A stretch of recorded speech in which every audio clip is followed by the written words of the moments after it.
dando ayudas ilegales a los astilleros públicos.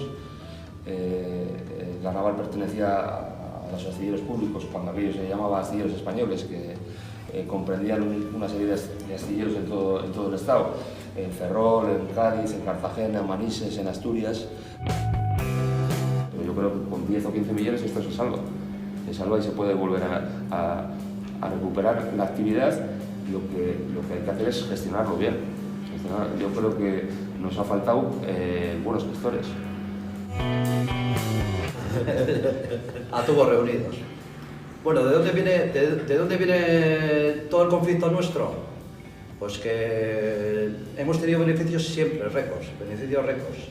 Y estos, la dirección de Tubos Reunidos dijo, bueno, vamos a juntarnos o vamos a fusionarnos con una empresa, con Condesa, que era Condesa, y pidieron un préstamo sindicado. Ese préstamo, esa fusión no se hizo, y en vez de amortizar ese préstamo, lo que hicieron se lo repartieron los accionistas en la dirección, unos 200 millones de euros. Claro.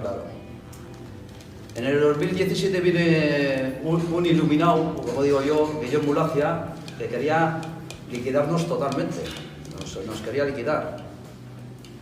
¿Y por qué no empieza? Por la empresa pequeña. Por otros tubuleros siempre ha sido una alfombra roja para la dirección. Por lo que dices tú, gente en comisiones, o la mayoría, siempre se han aprobado ERTEs, se han aprobado muchas cosas.